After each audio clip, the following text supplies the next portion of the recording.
Turned it up. Welcome to When I Fell in Love with Hip Hop STL. I'm your show host, Israel Picasso. We tuning live from St. Louis, Missouri. Today's guest is, can you tell them your name and where you from? Shoot, my name is Maro from Brooklyn, New York. Okay. Now, J Mark, I want to ask you, man, when did you fall in love with hip hop? Shoot, I ain't gonna lie, man. I fell in love with hip hop. Shoot, since I was a young kid, I remember my mom's playing Jay-Z and stuff, playing Biggie, playing all that when we was cleaning up the house on Sundays and whatnot. So it was always she was always playing them jams back in the day and whatnot. So Okay. So when did you find out you was musically inclined? That you know how to, have rhyme records and how you can put the words together and all of that? um, I want to say when I was like 16, that's when I really started messing with the freestyles, and then that's when I knew I was like, okay, I got something to talk about. So 16, I'm gonna say that. Okay, what was the first record you put out, man? On the first record I put out, damn, let me see. I think I want to say it was called Footsteps. It was back in 2016 August. That was actually the first project I put out. It was 5 songs. It was the first thing I released. The whole project, 5 songs. Okay. How did the crowd respond to that, man? To be honest, it was my early days of making music, so I was still fresh to the whole scene. So it wasn't like that went crazy, but over time, as I did more performances and whatnot, made more music, people started growing fond of the sound and whatnot. So at first, it wasn't no big reaction. It was just like, oh yeah, he rap, all right, you feel me? Right. So I want to ask you, man, how was it for you growing up in Brooklyn, New York, man? Oh man, I loved it, but it was the culture was amazing, man. But it had its tough times. Our struggles that we went through and stuff. Being in the hood, going through the stuff just going up through that environment. Period. But it definitely molded us, shaped me, shaped me and my brothers and whatnot. But yeah, like living in back home it was definitely something that I appreciate because it definitely gave me like my vibe, gave me a lot of stuff to talk about my music. And just inspired me, especially the people that came from back home. Like I said, Jay-Z, Biggie. So they were the greats. We looked up to them at that time. Okay. So now you said you had a lot of trials and tribulations. How important is it to keep going no matter what you're going through and to keep Oh God man, first? well, that's the first thing to always keep God first. And it's funny because I always tell people that when I first got into my musical journey, that was probably the first thing I did before I actually dove all the way in. I actually prayed about it, and the first thing I kind of just said was just like, "Yo, this is what I really want to do. This is what I have a passion for, and I know that at the end of the day, whatever we ask for, we shall receive, right?" So, but I said, if this is what I want, and I know this is what you want for me, then allow doors to open. But if not, then don't allow nothing to happen, because then it'll give me the sign to know that this ain't going nowhere, so I could just let it be and then move on to the next best thing that I got going for myself. So yeah, it's very important to keep God first and to not stop. I'm a big believer on just going all in on your dreams. And once you find a passion for something, man, just dive in. Like, what you got to lose, really? That's real. Now, you got a couple records like Ride With It, Mm-hmm. like Losing It, and Let It Yeah. To You. What kind of producers you work with and what drives you when you're in the studio, man? Right now I got a couple producers that I'm actually working with. Shout out Stizzy Rax. Shout out produced by Twano. Shout out D Mac and shout out JD Go Crazy. I could shout out a whole bunch of them because I work with a number amount of producers. But yeah, man, it's very. I try to keep my sound very organic, very original. And the studio process, man, is I get in there and I just look for the right vibe, and until I get that beat that's really talking to me that I know I could talk on, then that's when I'm gonna decide, okay, this is when I'm gonna lay something down on. Okay. Okay, now what made you leave Brooklyn and go to Palm Beach? Shoot, that was actually because my mama was trying to get out of New York. Um, to prevent us from getting involved in some stuff that she didn't want us to get involved in as we got older. Try to keep us away from my father's footsteps. And Right, right.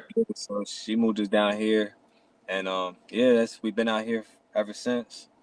So it's been the best of both worlds though, because I feel like I got both sides of the culture from up north and from down south. So definitely That's try to real. implement both of those. Yeah. Okay, so now you Latino, right? Yeah. Okay, so how did the Latino community respect you for doing music, or did they embrace you, or what? Yeah, it's so funny because I get love from both sides of it. Because from the dynamic I feel like that I talk with, from where I talk about my music and how I talk about my music and how I deliver my music. I tried to keep it based on stuff that we all was going through, based on stuff that we all was feeling, based on trials and tribulations and stuff that we know when we step outside we got to deal with from certain individuals type stuff. So for me, I was just trying to keep that as transparent as possible, as relatable as possible. So I feel like from both sides it was all love. And then I actually made a song where I actually wrote half of the song in Spanish. So once I did that, it was like, okay, you feel me? So now I've been trying to figure out ways that I could tap into the to more of my Latin roots with the music. But yeah, man, they definitely got love from both sides. Okay. Now, what was your message in the record letter to you, man? What was you trying to put out to the people? Love letters to you. That was actually a tape that I actually put together for my lady. Um, and that was pretty much just also for the females too. That was just something for the females to rock to, because us men we tend to just make music that the dudes could feel type shit. Yeah. So I just try to step away from that for that one project and just make something that the ladies could just rock to, vibe to. But more importantly, like my main inspiration behind that was just pretty much giving, showing my girl appreciation in my own way. And I actually dropped that tape on Valentine's Day, so that was sort of her gift. Okay. Okay. Now, what was up with Ride With It, man? Talk to me about that, man. How you put them lyrics Oh, together like that? yeah. To be honest, that was like I said, the beat. I heard that beat, and it's actually a remix. So I heard the beat, man, and I'm very, very big on production and on sound. I feel like at the end of the day, like that's one of the biggest aspects to making a song, aside from the song, like the songwriting itself. But with that, man, it was just the beat. I had a beat. I was going through something at the time, and it was funny because that's what I wrote on that song. All the lyrics were actually from a whole nother song, and it was actually when I was going through something. One of my brothers was actually locked up, and I was just pretty much talking pretty much just trying to explain, I guess in my own words, what he was going through, and pretty much it was just a letter to him in a sense when he was in there to know when he came out, like I was thinking about him, I was concerned about him, and just trying to make sure that at the end of the day, whoever listens to any of my music, and that's a good example, that song, like you decide whether you want to become a product of your environment. You feel me? Like you decide whether you want to keep making those decisions that going to make you flourish, or or going make you come to your demise in a sense. So I feel like it's your future is up to you in a sense. That's real. You create your own destiny, through the will of God and through your will. So yeah, you're right. Now I gotta ask you, man, what kind of record you got working on now? What you got in the mix? Right now I'm actually in the process of rolling out this single called 12 a.m. It's coming out April 1st. I actually shot a visual for it as well. Visuals coming out April 7th. Shout out Tonio, shout out Stizzy, shout out everybody who helped me put that project together. Um, and yeah, I'm excited, man. I feel like right now this is probably my best music up to date, my best visual up to date, and I feel like right now with the team that I got around me, the resources that I have, the support system that I have, and people just behind me with and believing in the vision right now, I was able to bring this my vision to life. And I feel like right now is the best representation of what I got going on for myself right now, and what I'm trying to present to the world. So I'm really excited about that right now. Okay, okay. Now, for the people that do want to hear your music, where can they find it streaming it, man? They can find me on Apple Music, SoundCloud, Spotify, Pandora, anywhere. You just type in J Maro. If y'all can see that little name right there at the bottom left part of my screen. But if not, it's J.Maro. Just type that on YouTube. Like I said, Apple, Spotify, SoundCloud. Y'all can find that right there. Okay, now with this being when I fell in love with hip hop, I gotta ask you, what's your top 5 dead or alive artists? Man, I'm gonna go with Jay-Z. I'm definitely go with Big Pun. I'm gonna go with Biggie. I'm gonna go with Nas, and I'm gonna go with Pac. Oh That's yeah, my top okay, 5. okay, that's 100. That's 100. That's 100. Now, do you have any like merch or anything that you kind of represent, or anything, any sponsors, anything? I actually got some merch that I just actually me and my team just put out. Um, they can find that on my gram. They go to my Instagram. You see a post. We got some history shirts. The first set of merch to drop. We almost running out, so we almost sold out on the first drop, which is a blessing. So yeah, we still got a couple shirts and couple sizes left in stock. So yeah, we got that history merch definitely in stock right now.